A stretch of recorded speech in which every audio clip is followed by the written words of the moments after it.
Welcome to Kennebunkport. That's a humpback. Might get a tail shot here. Yep. Wow. 800 pounds just came in. Oh my gosh. This is the best lobster roll I've ever had. Simple sandwich, but you gotta be precise. Welcome to Seashore Trolley Museum. I can't stop smiling. I love coastal Maine. Today we're kicking off our coastal road trip through Maine with a stop in Kennebunkport, known for its scenic coastline, beautiful lighthouses, delicious seafood, and what many consider the best lobster roll in the world. Come along as we show you what makes this picturesque seaside town a must-visit on your travel bucket list. We're Howard and Caitlin Newstate, dog people, food people, adventure people. We've been living on the road for the past 4 years, traveling through North America and beyond. Each week we bring you along with us to show you how to live like a local in every new state we visit. Welcome to Kennebunkport. This is possibly one of the most famous of the Maine coastal towns, largely because of a certain presidential family. We'll get to that later. It's a quintessential New England coastal town. And we don't want you to get confused. Kennebunk and Kennebunkport are actually two separate towns. They're right next to each other. Yes. And we're actually going to be taking a boat from the port out to see the coastline. Which I've heard is the best way to see this area. Before we dive into all the fun you can have here, we have to set up camp. Sandy Pines Campground served as our home base for the week. They opened in 2017, and it's one of the nicest campgrounds we've stayed at in our 4 years of RV life. From spacious wooded sites to beautiful amenities like a heated pool, playground for the kids, laundry room, and well-stocked camp store, it's got everything you need for a weekend of fun.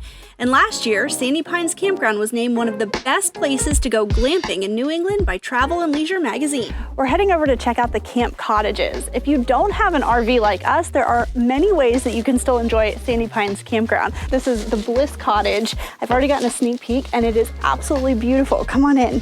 This is one of 12 camp cottages that they have for singles or couples, and then they have 12 for families, so you can bring the whole crew here to Sandy Pines.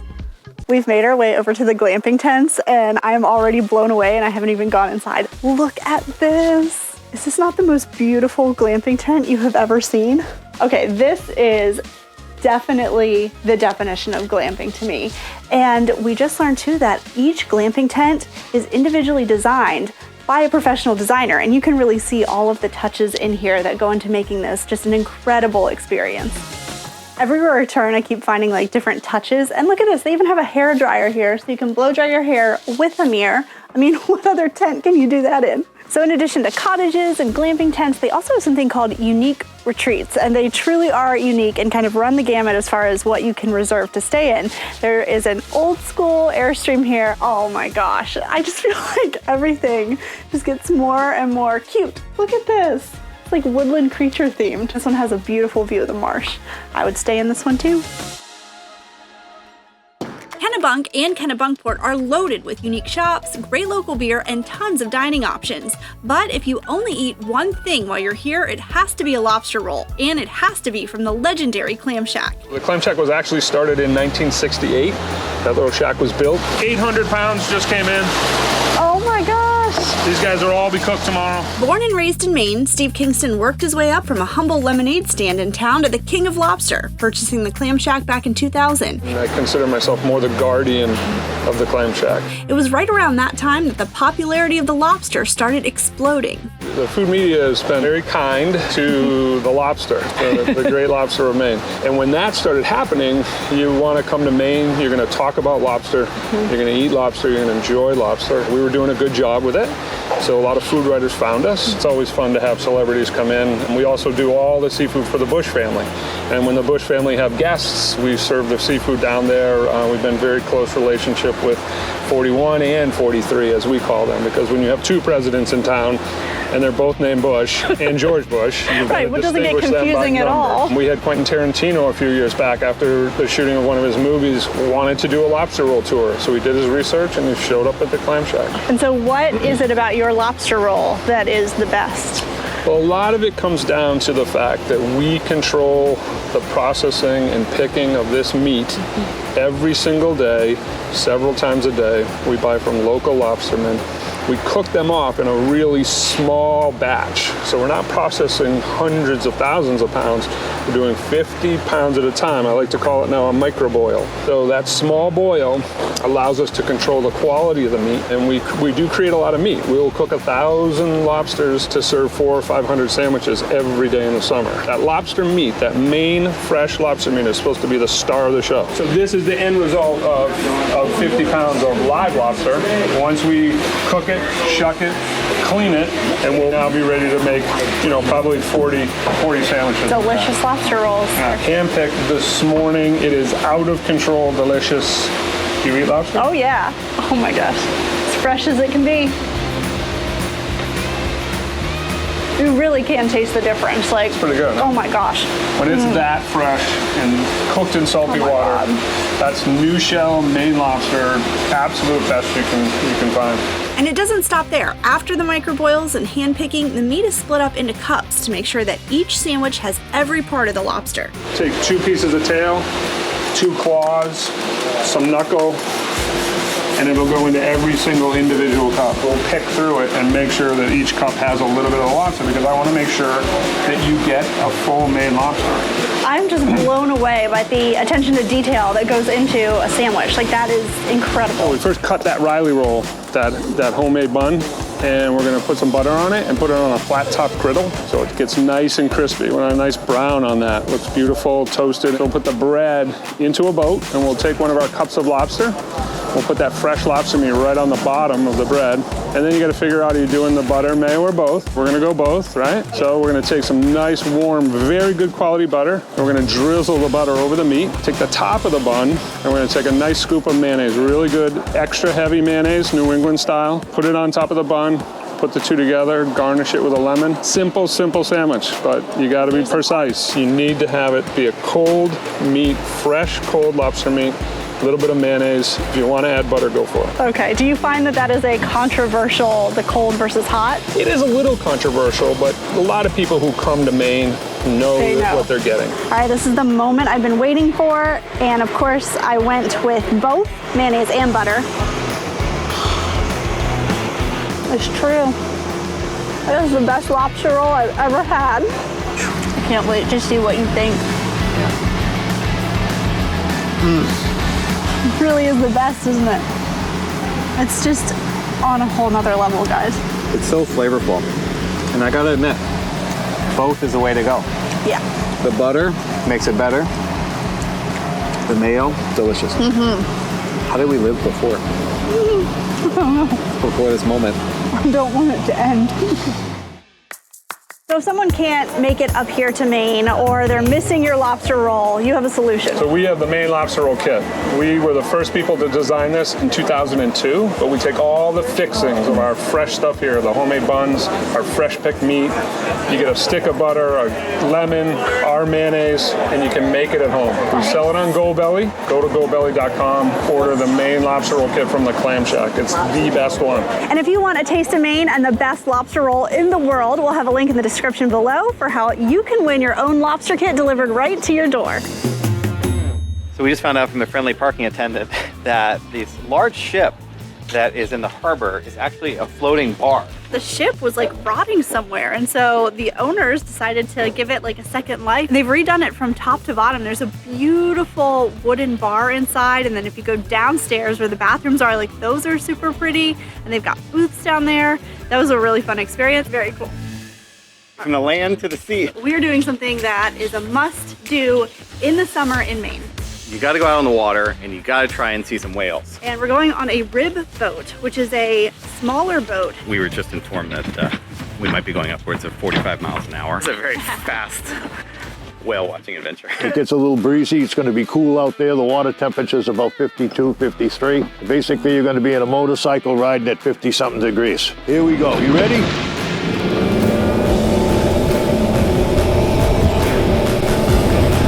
And you guys are on my lookouts, because when I'm going, I'm looking way out ahead of me. All of a sudden, you might see a tail come out of the water, might see a big dorsal fin, might see a spout. That's a humpback, yeah. That's a treat. We don't usually see them this close. We're only about 8 miles out. Might get a tail shot here. Yep. Oh my gosh, that was amazing. It was like the quintessential tail flip. It was picture perfect. If they come into a large amount of fish, they'll call each other. The next thing you know, the other whales will join in. There's two. One reason why the humpbacks raise their tail when they're doing a deep dive, they have to pick their tail up in order to do a vertical dive, and they can dive up to over 700 feet, stay down as long as 30 minutes.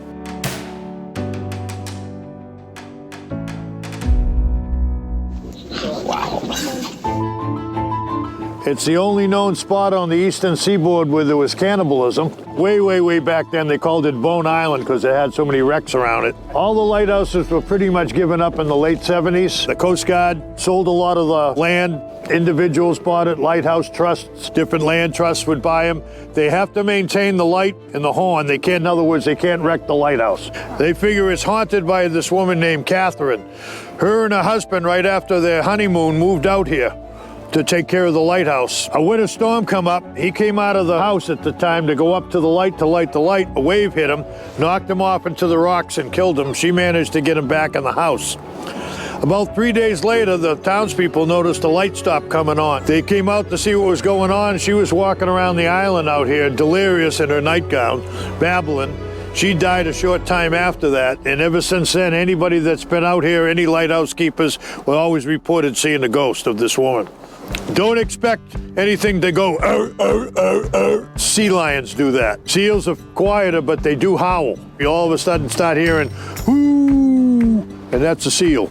They can dive to over 1,000 feet. They can stay down almost up to an hour, and they have a top speed of about 20 miles an hour. Oh, that was awesome. This is definitely the way to do it. We've done other whale tours before, but doing them on a boat like this, which can move much faster and is much lower to the water, is definitely the way to see it. When they see the whale, they can quickly speed up, slow down, come to an idle, whereas the big boats, they can't do that. He can like kill the engine and then you're just kind of floating and dead silent. Such a great experience. Captain Gary is absolutely incredible. He knows these waters very well. Like he's gone diving off the coast of the lighthouse. The right man there. is a legend in this area. Like people were saying Captain Gary as we were coming back in. And then Wes was super awesome too. We would highly recommend a tour with these guys. We were originally supposed to be on a different tour yesterday, but because of the weather, it got canceled and we were able to hop on this one. And speaking of the weather, it definitely makes sense as to why they're so cautious about the weather, particularly with these types of boats. It's in your best interest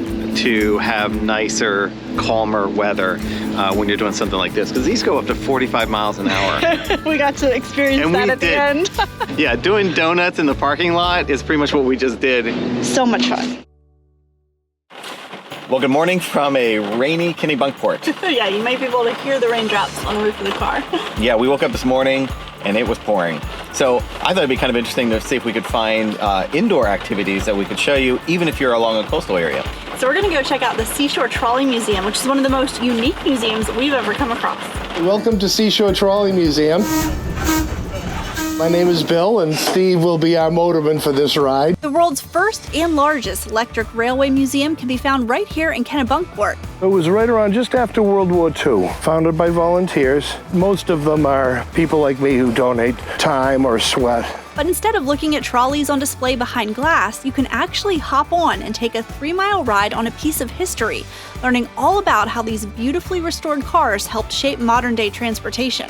You know, they're really a rolling museum piece. Dedicated to the preservation of historic streetcars and trolleys, they have over 200 in their collection from almost every major city in the U.S. This car here is from Connecticut. These ran in Boston. This ran in Minnesota, right in Minneapolis. This car ran in Manchester, New Hampshire. And some from around the world. This car ran in Toronto. This car, number 2, ran in Montreal. Okay, this one is from Italy. This is our Scottish brother, Glasgow. And this is a double-decker because of the streets being so congested there. Over 20 have been fully restored and are available to give rides several times a day or are brought out for special events. I asked Bill which one was his favorite, and he pointed it out because he actually got to help in the restoration work of that one, which is so special because they're volunteering and they're also like pouring their heart and soul into giving second life to these amazing pieces of art. This is the restoration shop. This is where we do all the major work. Some cars come here as nothing more than a shell, and a professional team works alongside volunteers to bring them back to life. This car went through a 20-year restoration. If you saw what this looked like, it was more just a memory with a little skeleton. And because we had the blueprints and we had the inventiveness, we rebuilt it. You see a car and that was actually moved in a box, in a crate, which is the Nagasaki car, which is in the shop. A very small Japanese car. It happened to be out of the city when the bombing happened. Meet Don Stevenson, a fourth-generation motorman with the fifth generation up and coming. Don's father, grandfather, and great-grandfather all worked as motormen for streetcar and train companies. That's my grandfather. That's the last day of service, changing the pole, if I go like this. When the Seashore Trolley Museum opened, Don's grandfather was one of the first instructors, and his dad played a huge role in bringing the collection to Kennebunkport. Most of the cars, about 50 or 60 cars you see here, he actually transported to the museum. Seashore 4387 Visitor Center South Switch. Today, Don continues the family tradition of working with these classic trolley cars just as his father and grandfather did before him. And Don is joined by almost 80 volunteers who operate, give tours, and help to restore classic trolleys. Join us next week as we scoot on up the coast, continuing our Maine road trip to Old Orchard Beach in Portland. We'll try our hand at lobstering, discover the history of Portland, and of course, eat lots of delicious food. Thanks so much for watching. We'll see you next week.